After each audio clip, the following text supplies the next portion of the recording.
দেখতে দেখতে আমরা চলে এসেছি ফ্রি ফায়ার স্পোর্টস ওয়ার্ল্ড কাপের তৃতীয় দিনে অ্যান্ড তৃতীয় দিনেই নির্ধারিত হতো কোন 12টা টিম ফাইনালে যাবে। অলরেডি মোটামুটি 10টা টিম কনফার্ম করে ফেলেছিল তাদের ফাইনালের টিকিট। বাকি 2টা স্লটের জন্য আমাদের অপেক্ষা করতে হতো তৃতীয় দিনের খেলার জন্য। অ্যান্ড এই দিন আমাদের বাংলাদেশের স্কোয়াড রেড হকসও কিন্তু অংশগ্রহণ করে। তো শেষ পর্যন্ত তারা কি কোয়ালিফাই করতে পেরেছিল কিনা বা তাদের পারফরমেন্স কেমন ছিল এবং অন্যান্য টিমের পারফরমেন্স কেমন ছিল এবং ওভারঅল তৃতীয় দিনে যা যা ঘটনা ঘটে গিয়েছে সব দেখতে অবশ্যই ভিডিওটি শেষ পর্যন্ত দেখতে হবে। তো যারা টুর্নামেন্ট টাইপের ভিডিও দেখতে পছন্দ করো অবশ্যই চ্যানেলটি সাবস্ক্রাইব করে পাশে থাকো। তো চলো শুরু করা যাক। তো আমরা চলে আসবো সরাসরি প্রথম ম্যাচে। তো রেড হক্সকে কোয়ালিফাই করতে হলে তৃতীয় দিনে মিনিমাম 70+ স্কোর করতে হতো।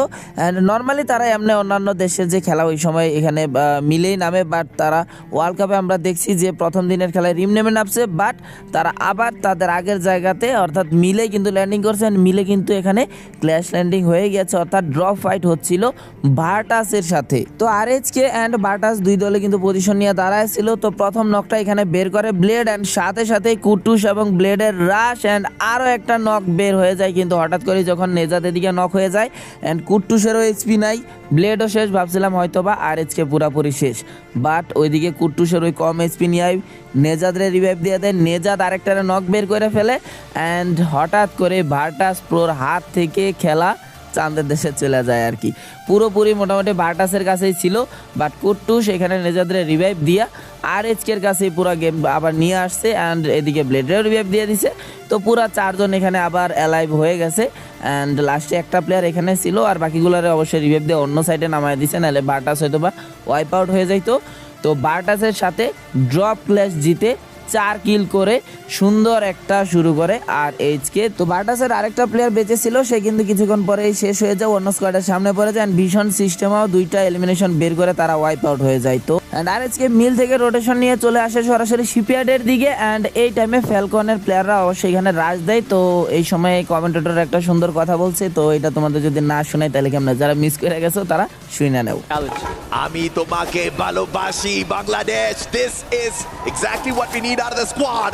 তো এই কথা শেষ সাথে সাথে এন্ট্রি হয় ফ্যালকনের। ফ্যালকন যেন মনে করো পুরাপুরি আরএইচকের পিছনে হাত ধুয়ে লাগিয়ে গেছে। তারা আগেও প্রথম দিনে একই কাজ করছে, তো এই দিনও দেখতে পাই অ্যান্ড তাদের যে স্নাইপার প্লেয়ারটা এত সুন্দর একটা পজিশন পাইছে, এখান থেকে পুরো আরএইচকে স্কোয়াডের এক একটা প্লেয়ারের নক করতে থাকে অ্যান্ড লাস্টের 2টা প্লেয়ার ছিল। তবে নেজাদ এখানে কোনো রকম তার যে 2টা প্লেয়ার আগে নক হয়েছিল ক্লিয়ার দিয়ে দিচ্ছে যেগুলার, ওগুলার কিন্তু রিভাইভ দিয়ে দেয়, যার কারণে এবারের মতো আরএইচকে স্কোয়াড ফুল ওয়াইপ আউটের হাত থেকে বেঁচে যায়। অ্যান্ড ওই একই টাইমে ব্রুরিরাম কিন্তু হানা দিছিল ড্রাগন স্পোর্টসের স্কোয়াডের উপর। তো 2টা কিল ওইখান থেকে বের করে, বাট ড্রাগন স্পোর্টস আবার ফুল রিকভার হয়ে যায় কিছুক্ষণের মধ্যেই। তবে ফ্যালকনের আরএইচকের সাথে ফাইট শেষ হতে না হতেই এন্ট্রি নেয় R7-এর প্লেয়াররা অ্যান্ড R7-এর স্নাইপার প্লেয়ারটাও ভালো একটা পজিশন কিন্তু নিয়েছিল লঞ্চ প্যাড দিয়া, যার কারণে ওই প্লেয়ারটারও স্পট করতে পারে না। R7-এর হয়তো বা একটা নক হয়েছিল, কিন্তু তাদের যে স্নাইপার প্লেয়ারটা ওর পজিশন খুবই সুন্দর ছিল। এখান থেকে ভাই কি ভিউটা দেখতেই পারতেছে, সবগুলার এখানে পিটাইতেছে,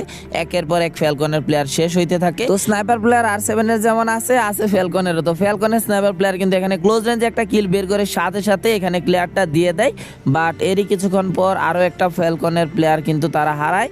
লাস্টে একটা প্লেয়ার শুধুমাত্র বেঁচে ছিল, মানে ফ্যালকন ভাই অল টাইমই কেমনে কেমনে যে ওরা অ্যালাইভ থাকে আল্লাহ মাহবুদ ভালো জানে। আমরা একটা প্লেয়ারের জন্য ফ্যালকন এবারের মতো বেঁচে যায় অ্যান্ড এরই কিছুক্ষণ পর ফ্যালকনের সাথে ফাইট শেষে R7 যখন জোনের দিকে যাচ্ছিল দেখা হয়ে যায় AGL এর প্লেয়ারদের সাথে, বাট AGL এর প্লেয়ার কিন্তু এখানে 2টা নক খাইলেও এইখানে AGL এর যে একটা প্লেয়ার লং রেঞ্জে ছিল, এই লং রেঞ্জের একটা প্লেয়ারই R7-এর 12টা বাজায় দেয়। এরা কিন্তু একদমই স্পট করতে পারে না, কারণ ক্লোজ রেঞ্জে ফাইট করতেছে ভাই। ওই টাইমে কেমনে কি আর পিছন দিকে দেখবে, একদম ক্লোজে ফাইট হইতেছে। ওই টাইমে একদম সুন্দর একটা কভার থেকে এলশেপ থেকে যে কভারটা দিছে AGL এর প্লেয়াররা, R7-এর পুরা 12টা বাজা যায়। লাস্টে একটা প্লেয়ার বাইতে ছিল, যখন লাইভ দেখতেছিলাম বলতেছিলাম ভাই নিচে আছে, নিচে ওইটার মাইরে দিয়ায়, বাট আমি তাদের এত উপকার করলাম, তারা আমার কথারে পাত্তা না দিয়া তারা এখান থেকে চলে যায়, কারণ জোন অনেকটাই ছোট হয়ে গেছে আর কতক্ষণ থাকলে অনেক ড্যামেজ দিবে। তো R7-এর লাস্ট প্লেয়ারটারে রাইখা দিয়া তারা কিন্তু এখান থেকে চলে যায়। আরেকটা জিনিস দেখো, ফ্যালকন পলাইছিল শিপইয়ার্ড থেকে ভাই দেখো এখন ক্লক টাওয়ারে আছে অ্যান্ড অলরেডি 2টা প্লেয়ার আছে, হেলথ এর অবস্থা খারাপ, বাট আরও একটা প্লেয়ার এখানে তারা রিকভার করে দিছে। মানে যে জায়গায় ওরা বারবার ওয়াইপ আউট খেয়ে যায় ওইখান থেকে যে ওরা কেমনে বাঁচে আল্লাহ মাহবুদ জানে। তো যাই হোক, এগুলা লেজেন্ড স্কোয়াড, ওদের স্ট্র্যাটেজি আলাদা, ওরা এত সহজে তো আর ওয়াইপ আউট খায় না, এমনিতেই তো আর চ্যাম্পিয়ন হয় নাই 2024-এ। তো এরই কিছুক্ষণ পর এজিএল যখন ওই দিক দিয়ে জোনে ঢুকে দেখা হয়ে যায় পেন গেমিং এর সাথে। তো এখানে এজিএল এর 3টা প্লেয়ার ছিল, আরেকটা প্লেয়ার একটু উপরের সাইডে ছিল, অ্যান্ড পেন গেমিং এর কিন্তু ফুল স্কোয়াডই এখানে ছিল। তো পেন গেমিংরা কোনোভাবে এখানে সুযোগ দিচ্ছিল না, কারণ পেন গেমিংদের আর কিছু পয়েন্ট দরকার ছিল কোয়ালিফাই করার জন্য, তাই তারা প্রথম ম্যাচে এটা কনফার্ম করার সর্বোচ্চ চেষ্টা করতেছিল। অ্যান্ড এজিএল এর এক এক করে 3টা প্লেয়ার এখানে শেষ হয়ে যায়, আর একটা লাস্ট প্লেয়ার বেঁচে ছিল, সেই প্লেয়ারটা পড়ে যায় ড্রাগন স্পোর্টসের সামনে, অ্যান্ড ওইখানে সেও শেষ, অ্যান্ড ফুললি ওয়াইপ আউট হয়ে যায় এখানে এজিএল এর প্লেয়াররা। তবে তাদের আগে এখানে শেষ হয়েছিল R7, দেন তারা আর কি #9-এ শেষ হয়েছে আর কি। তো এখানে পিকের এই ছোট ঘরের এই সাইডে অনেক অলিম্পাসের পুরো স্কোয়াড ছিল, 2টা প্লেয়ার এখানে শেষ করে, অ্যান্ড ওই বুলবুলাইয়ার দিকে ছিল কিন্তু বুরিরাম স্কোয়াড। আমি ভাবছি এখানে রাশ দিবে, আর এই সাইডে আবার এখানে আরএচকে এর প্লেয়াররা ছিল, ভাবছিলাম যদি রাশটা দিয়ে দেয় তাহলে আরএচকে হয়তো বা আরামসে ঢুকে যাবে, বাট কি আর বলবো, আরএচকে এর প্লেয়াররা এত কষ্ট মষ্ট করে জোনে ঢুকতেছে, বুরিরাম অগরে আগে মারছে। এরপর শুধুমাত্র একটা প্লেয়ার বেঁচেছিল আরএচকে এর। অ্যান্ড আরেকটা জিনিস তোমরা এখানে খেয়াল করো, ফ্যালকনের ওই একটা সিঙ্গেল প্লেয়ার, মানে ওই 3টারে রিভাইভ দিছিল, ওই সময় রিভাইভ দেওয়ার পর কিছুক্ষণ পরেই ফ্যালকনের আরও 2টা শেষ হয়ে যায়। দেন তাদের এই একটা প্লেয়ারই ভাই লাস্ট পর্যন্ত ওদের #7 পর্যন্ত নিয়ে আসে, মানে কি একটা অবস্থা। তো আরএচকে এরও আর তেমন কিছু করার ছিল না, লাস্টে একটা প্লেয়ার বেঁচে ছিল। তো #6-এ এই ম্যাচে ওয়াইপ আউট হয়ে যায়, মানে ওভারঅল বলতে পারো এই ম্যাচে 10টা পয়েন্ট খারাপ ছিল না, কারণ মোটামুটি 70 পয়েন্টের মতো দরকার ছিল। তো ওই অনুযায়ী মোটামুটি এভারেজ ভালো একটা স্টার্ট হয়েছিল আরএচকের জন্য। তো গত দিনে টপার স্কোয়াড #5-এ এই ম্যাচে ওয়াইপ আউট হয়ে যায়, অ্যান্ড অনেক অলিম্পাস শেষ হয়ে যায় #4-এ। তাদের ম্যান পাওয়ার ছিল না, তো #4 তাদের জন্য যথেষ্ট ছিল, পজিশন পয়েন্ট কিন্তু তারা এখান থেকে নিয়ে নিয়েছে। অ্যান্ড ড্রাগন স্পোর্টস 2 সাইড দিয়ে মার খেতেছিল, এক সাইডে RRQ আর অন্য সাইড দিয়ে বুরিরাম পুরোপুরি রাশ দিয়ে দেয়, অ্যান্ড এই সুযোগটা কিন্তু ভালোভাবেই ইউজ করে এখানে 3 নাম্বার স্কোয়াড মানে RRQ, কারণ ড্রাগনের উপর পুরা রাশ দিয়ে দিয়েছিল, অ্যান্ড ড্রাগন পুরোপুরি এখানে ওয়াইপ আউট হয়ে যায়, অ্যান্ড বুরিরামের পুরোপুরি হেলথ রিকভার করার আগেই ফুল রাশ দিয়ে দেয় RRQ। তবে RRQ এর একটা প্লেয়ার এখানে নক করলেও বেশিক্ষণ আর সুযোগ পায়নি, লাস্টের 2টা প্লেয়ার বেঁচে ছিল। অ্যান্ড তো এখানে গেটারের ফুল এইচপি ছিল, সে চাচ্ছিল কোনো রকম যদি যে নক প্লেয়ারটা ছিল এটার কিল বের করা যায়, বাট সেটাও ক্লিয়ার দিতে দেয় নাই, অ্যান্ড প্রথম ম্যাচে বুইয়া করে ফেলে RRQ। তো প্রথম ম্যাচে RRQ 21 পয়েন্ট নিয়ে নেয়, বুরিরাম 18 পয়েন্ট। তবে সব থেকে দুঃখের ব্যাপার ড্রাগন স্পোর্টস মানে নিচের দিকের স্কোয়াড, তারা কিন্তু 16টা পয়েন্ট নিয়ে নেয়, যেটা আরএচকে এর জন্য খুবই খারাপ ছিল। এরপর 2 নম্বর ম্যাচে চলে আসবো। তো 2 নম্বর ম্যাচে আরএচকে স্কোয়াড কিন্তু ব্রাজিলিয়াতে ল্যান্ডিং করে। প্রথম দিন আমরা দেখতে পাইছি তারা কিন্তু ব্রাজিলিয়াতে ল্যান্ডিং করছে, মথাউসে ল্যান্ডিং করে না, অর্থাৎ এটা নতুন ড্রপ পয়েন্ট সিলেক্ট করছিল। তো তাদের সাথেই কিন্তু আবার ড্রাগন স্পোর্টসরা ল্যান্ডিং করছিল। তো ভাবছিলাম প্রথম ফাইটটা হবে ড্রাগন স্পোর্টস ভার্সেস আরএচকে, বাট প্রথম ফাইটটা হয়ে যায় ভার্টাস অ্যান্ড পেন গেমিং এর সাথে। অ্যান্ড পেন গেমিং এর একটা প্লেয়ার একটু দূরে ছিল, মানে তারা যদি 3টা প্লেয়ার মরে যেত তাহলে একটা প্লেয়ারের এখানে পলানোর সুযোগ ছিল, কিন্তু ভার্টাসের প্রত্যেকটা প্লেয়ার এখানে ক্লোজে ফাইটে এঙ্গেজ হয়েছে। তার মানে এখানে যদি ওরা ফাইটটা না জিতে এখানে পুরা ওয়াইপ আউট হয়ে যাবে, অ্যান্ড সেম টু সেম তাই হয়। তাদের লাস্ট আরেকটা প্লেয়ার বেঁচে ছিল, তার এখানে আর কিছুই করার ছিল না, অ্যান্ড যেহেতু একদম ক্লোজে ফাইট এঙ্গেজ হলে এরকমই হয়, যদি তোমরা ফুল স্কোয়াডে না উড়াইতে পারো তোমরা নিজেরাই ওয়াইপ আউট হয়ে যাবা। বাট পেন গেমিংয়ের ওই একটা লাস্টের প্লেয়ার তো সুযোগ ছিল যে যদি সমস্যা হইতো সে পলায় যেত। তো এইখানে ফুল ওয়াইপ আউট হয়ে যায় ভার্টাস প্রো। আগের ম্যাচেও #12-তে, এই ম্যাচেও #12-তে ওয়াইপ আউট হয়ে যায়। অ্যান্ড এরই কিছুক্ষণ পর অনিক অলিম্পাসের সাথে ফাইট হয়ে যায় বুরিরামের। অ্যান্ড এদিকে অনিক অলিম্পাসের একটা প্লেয়ার মোটামুটি লং রেঞ্জে ছিল, তো অনিক অলিম্পাসের ওই দূরের প্লেয়ারটারে কিন্তু স্পট করতে পারে নাই। তো 3টা প্লেয়াররা দেখতে পাইছিল আর্সেনালের ভিতরে, তাই কিন্তু তারা রাশ দিয়ে দেয়, বাট উল্টা তারা মার খেয়ে যায়। তো দূরের যে অনিক অলিম্পাসের প্লেয়ারটা ছিল সেটা আবার লঞ্চ প্যাড ইউজ করে লাস্টের যে বুরিরামের প্লেয়ার আছে তার উপর রাশ দেয়, কিন্তু কাজের কাছে কিছুই হয় নাই, উল্টা তার কিলটা দিয়ে দেয়। কিন্তু বুরিরামের একটা প্লেয়ার যেহেতু লাস্টে ছিল তারে শেষ করে #11-এ কিন্তু এখানে ওয়াইপ আউট করে দেয় বুরিরামের ফুল স্কোয়াড। তো দেখা হওয়ার কথা ছিল আরএচকে ড্রাগন স্পোর্টসের সাথে, বাট দেখা হয়ে যায় লসের সাথে। অ্যান্ড লসের একটা কিল কিন্তু এখানে বের করে ব্লেড। তবে ব্লেড এখানে একটা নক বের করার সাথে সাথে নক হয়ে যায় নেজাত, নক হয়ে যায় কুটুস, নক হয়ে যায় ব্লেড, অ্যান্ড ফ্লিকারও হয়ে যায় নক। তো 3টা লসের প্লেয়ার ছিল, লসের 3টা প্লেয়ার মিলে ফুল আরএচকে স্কোয়াডকে ভালো পজিশনে থাকা সত্ত্বেও তাদের কিন্তু ওয়াইপ আউট করে দেয়। তো লসের প্লেয়াররাও এখান থেকে আর পুরো ফুল স্কোয়াডে রিকভার করতে পারে না, উল্টা উল্টা আর একটা প্লেয়ার শেষ হয়ে যায় অ্যান্ড দুইটা প্লেয়ার এই ঘরের মধ্যে হোল্ড করছিল, কিন্তু ভীষণ সিস্টেমের প্লেয়াররা এটা দেখে ফেলে অ্যান্ড তারা দিয়ে দেয় এখানে ফুল রাশ অ্যান্ড টেবিলের সব থেকে তলানিতে থাকা দল ভীষণ সিস্টেমের হাতে শেষ হয়ে যায় লসের মতো স্কোয়াড। তো লস এখানে #6 ওয়াইপ আউট হয়ে যায়। তো লসের মতো টেবিল টপার স্কোয়াডকে শেষ করে আত্মবিশ্বাসের তুঙ্গে চলে যায় টেবিলের তলানিতে থাকা ভীষণ সিস্টেম অ্যান্ড কিছুক্ষণ পরই তারা হানা দেয় ড্রাগন স্পোর্টসের ঘাটিতে অ্যান্ড ড্রাগন স্পোর্টসও তাদের কাছে পাত্তা পায় না, ফুল স্কোয়াডকে কয়েক সেকেন্ডের মধ্যে ওয়াইপ আউট করে দেয়। অন্যদিক দিয়ে ফ্যালকনও শেষ হয়ে যায় #4-এ। তো লাস্টে 4v4 ফাইট, এখানে কোনোভাবেই চান্স দেয়নি। এজিএল এর প্লেয়াররা বুঝছে যে ভীষণ সিস্টেমটা মাত্র ফাইট থেকে আসছে, তাদের ফুল হেলথ রিকভার করার আগেই তাদের স্কোয়াডের উপর দিয়ে দেয় রাশ অ্যান্ড অলরেডি ভীষণ সিস্টেমের দুইটা প্লেয়ার তারা হারায়। তো লাস্টার দুইটা প্লেয়ার ছিল, তাদের আর কিছুই করার ছিল না। 2v4 সিচুয়েশন, এখান থেকে আর বের করতে পারে না ভীষণ সিস্টেম, বাট ভীষণ সিস্টেমের অস্থির লেভেলের একটা কামব্যাক হয়ে যায় অ্যান্ড এজিএল এর বুইয়ার মাধ্যমে তারা কোয়ালিফাই হওয়ার দিকে আরও এক পা এগিয়ে যায় অ্যান্ড এই ম্যাচ থেকে এজিএল পেয়েছিল 25 পয়েন্ট। তবে বিশেষ করে ভীষণ সিস্টেমের কিন্তু একটা অস্থির লেভেলের কামব্যাক হয়, কারণ তারা এই ম্যাচ থেকে 22 পয়েন্ট পেয়েছিল। তবে দুঃখের বিষয় এই ম্যাচ থেকে মাত্র 3টা পয়েন্টই অ্যাড করতে পেরেছিল টিম RHK। তো এরপর চলে আসবো 3 নম্বর ম্যাচে। তো 3 নম্বর ম্যাচে কুট্টুস আর ফ্লিকার এক সাইডে নামছিল অ্যান্ড ব্লেড আর নেজাদ আরেক সাইডে নামছিল। তবে প্রথমেই ব্লেডে নক করে দেয় অ্যান্ড নেজাদের উপর রাশ দিয়ে নেজাদেরও শেষ করে দেয় অনেক অলিম্পাসের প্লেয়াররা অ্যান্ড বাকি যে দুইটা প্লেয়ার ছিল অর্থাৎ ফ্লিকার অ্যান্ড কুট্টুস তাদের কিন্তু চেস করে মারতেছিল, বাট এখানে ফ্লিকার পলাইতে পারলেও কুট্টুস কিন্তু পলাইতে পারে নাই। কুট্টুসে কিন্তু অনেক ড্যামেজ দিয়ে দেয় একের পর এক গ্লোয়াল ফাটাইতে থাকে। তো শেষ পর্যন্ত একটু ট্রাই করে যে দেখি নক করা যায় কিনা, কিন্তু এখানে নকটা হয়তো যদি বেরো করে ফেলতো কুট্টুস কোনো লাভ হইতো না, কারণ ক্লোজ রেঞ্জে অলরেডি অনেক অলিম্পাসের আরেকটা প্লেয়ার রাজ দিয়ে দিছিল। তবে এখানে ফ্লিকার যেহেতু এদিক দিয়ে চলে গেছিলো, সে কিছুক্ষণের মধ্যেই বাকি প্লেয়ারগুলোরও রিভাইভ দিয়ে দেয়, অর্থাৎ RHK স্কোয়াড ব্যাকফুটে থাকা সত্ত্বেও আবার কিন্তু ফুল স্কোয়াড রিভাইভ হয়ে যায় এই পজিশন থেকে। তো এরই কিছুক্ষণ পর R7 এর ফাইট হয়ে যায় ফ্যালকনের সাথে অ্যান্ড অলরেডি কিন্তু R7 এর একটা প্লেয়ার নক হয়ে যায়, পুরোপুরি ক্লোজের রাজ দিয়ে দেয় ফ্যালকনের একটা প্লেয়ার, দুইটা প্লেয়ারের সামনে পড়ে এখানে নক হয়ে যায়। বাট ফ্যালকনের বাকি প্লেয়ারগুলো যখন ঘরে ঢুকছে, ওই দুইটা প্লেয়ার মিলে যারা ফ্যালকনের একটা প্লেয়ারে শেষ করছিল ওরাও শেষ করে অ্যান্ড নিজের টিমমেটরাও রিকভার করে ফেলে। তবে লাস্টের যেই R7 এর প্লেয়ার ছিল, অর্থাৎ 3টা কিল এখান থেকে পাইছিল ফ্যালকন R7 এর, তবে R7 এর ওই লাস্ট প্লেয়ারটা কোনো রকম এখান থেকে নিজেদের স্কোয়াডে বাঁচায় নিছে আর কি পলায়া। অ্যান্ড ওই একই টাইমে আগের ম্যাচে বুইয়া করা স্কোয়াড AGL এর অবস্থা খুবই খারাপ হয়ে যায়, তাদের একের পর এক প্লেয়ার এখানে হারাতে থাকে, দুইটা প্লেয়ার অলরেডি শেষ। তো এখান থেকে লঞ্চ প্যাড দিয়ে কোনো রকম বাঁচার চেষ্টা করলেও সে যায় পরে পুরো পানির উপরে। তারা কিন্তু ভালোভাবে স্পট করে রাখছিল লসের স্নাইপার প্লেয়ার, তবে কোনোভাবে ওইখানে গ্লোয়াল টোয়াল বসায় বাইচা যায়, কিন্তু ওইখানে AGL এর প্লেয়ারটা কোনোভাবে নিজের পার পর্যন্ত নিয়ে যায়, ওইখানে যায় একের পর এক প্লেয়াররা এখানে ড্যামেজ দিতে থাকে, প্রায় ভাই মাইরেই দিছিল লসের ওই স্নাইপার প্লেয়ারটারে। লসের স্নাইপার প্লেয়ারটা ওই গাছের কভার না পাইলে হয়তো বা নক হয়ে যাইতো, কিন্তু এখানে AGL এর প্লেয়ারটার একদমই এখানে কোনো কভার ছিল না। শেষ পর্যন্ত AGL এর এই প্লেয়ারটারে শেষ করে দেয়, কিন্তু AGL এর দুইটা প্লেয়ার বেঁচে ছিল, একটা তো এখানে লসের প্লেয়ারদের ব্যস্ত রাখছে, আরেকটা এখান থেকে পুরোপুরি পলায়া যায় তার ফুল স্কোয়াডে আবার রিভাইভ করে দেয়। তবে AGL ফুল রিভাইভ পায়া জোনের ভিতরে যখন যাইতেছিল ল্যাম্বরগিনি দিয়ে যাইতেছিল দুইটা প্লেয়ার, বাকি দুইটারে তো নিতে পারবে না, ওরা দৌড়াই যাইতেছিল অ্যান্ড তারা পইরা যায় পেন গেমিং এর প্লেয়ারদের সামনে। তো 2v4 সিচুয়েশন, ওইখান থেকে অলরেডি দুইটা প্লেয়ারের নক বের করে ফেলে।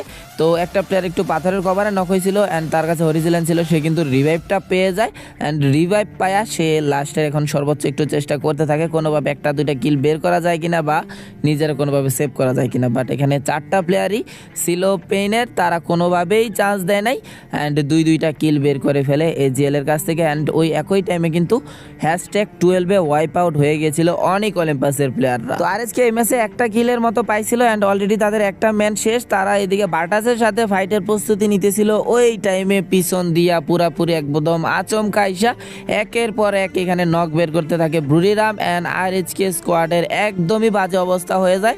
শুধুমাত্র কুট্টুস এখানে কোনোরকম বৈশা ছিল, কারণ দেখতে পাইলেই full squad wipe out and already 11টা স্কোয়াড স্টিল অ্যালাইভ। তো ব্রুরিরাম যেমন RHK এর উপর সারপ্রাইজ অ্যাটাক দিছে, সেম টু সেম তাদের উপর সারপ্রাইজ অ্যাটাকটা দিয়ে দেয় পেন গেমিং এর প্লেয়াররা অ্যান্ড ব্রুরিরাম একের পর এক মেম্বার এখানে হারাইতে থাকে।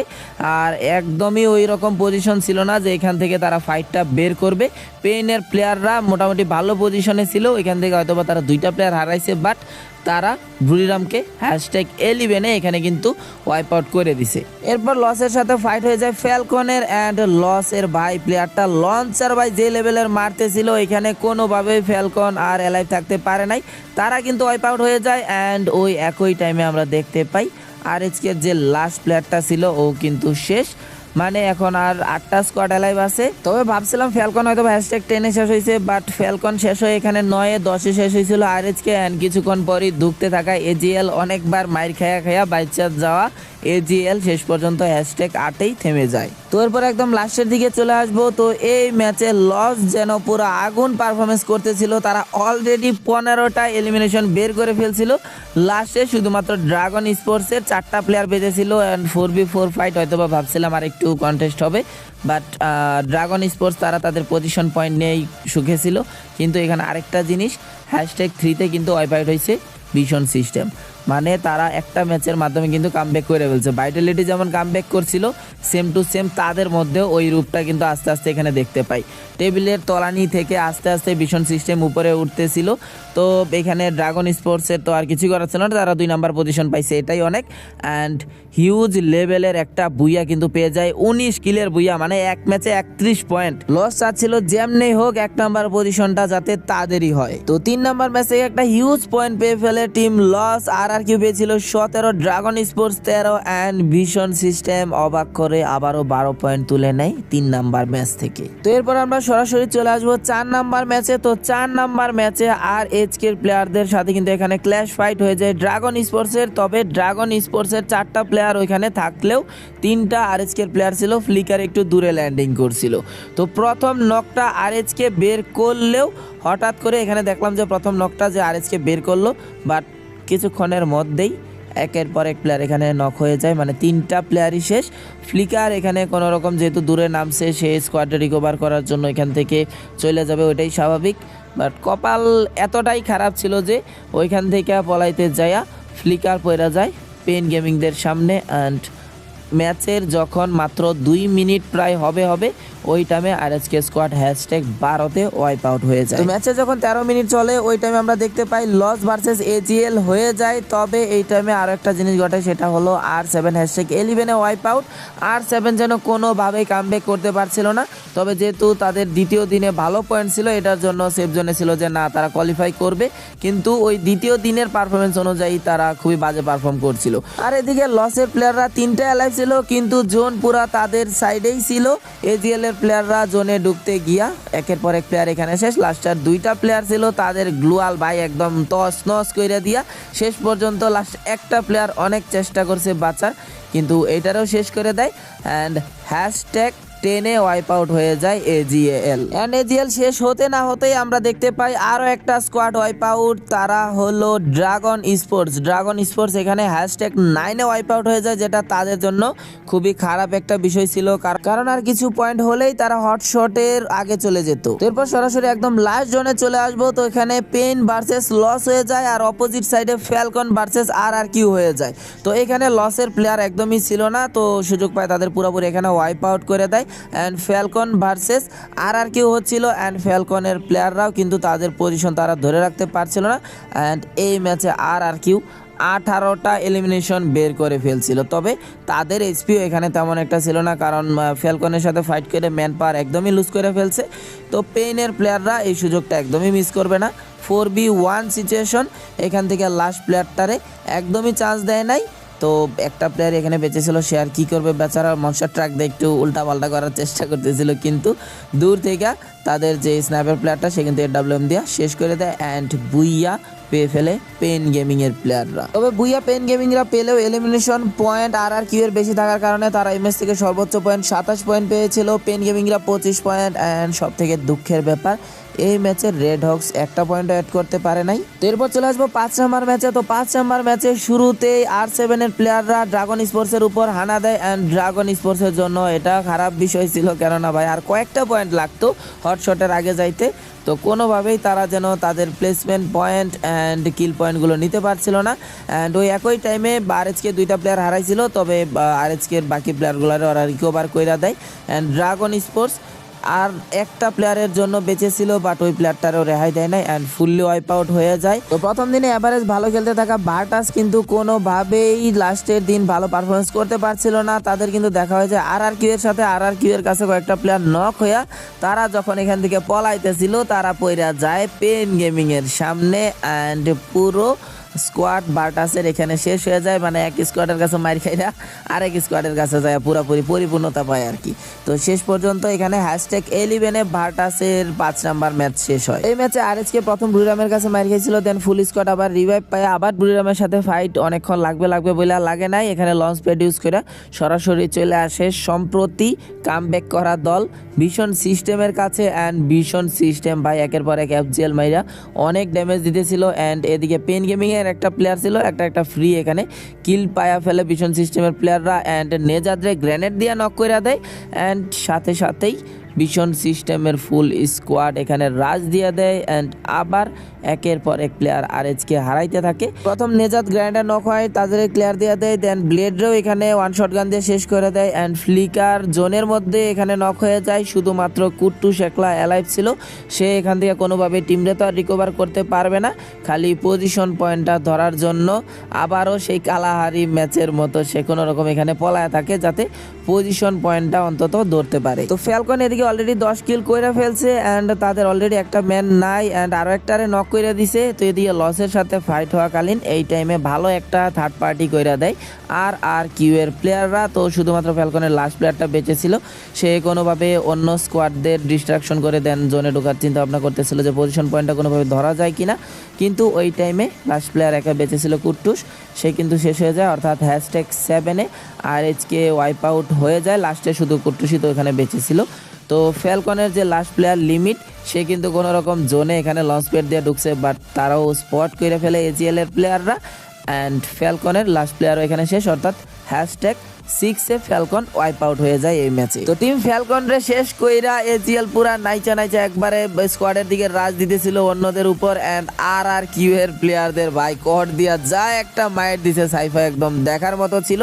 তো #5 ওয়াইপ আউট হয়ে যায় এখানে RRQ, #4 শেষ হয়ে গেছিল অনেক অলিম্পাস অ্যান্ড ভীষণ সিস্টেম ভাই কি লেভেলের কামব্যাকটা করছে দেখো। এখন আবার কিন্তু #3 আসছে, পজিশনটা ভালো ছিল কিন্তু AGL এর যে স্নাইপার প্লেয়ারটা ও লাফায়া সেই লেভেলের মাইট দিছে। যাই হোক ভীষণ সিস্টেম কিন্তু ভালো লেভেলের একটা কামব্যাক করছে, এমএস থেকে ভালো পয়েন্ট পাইছে।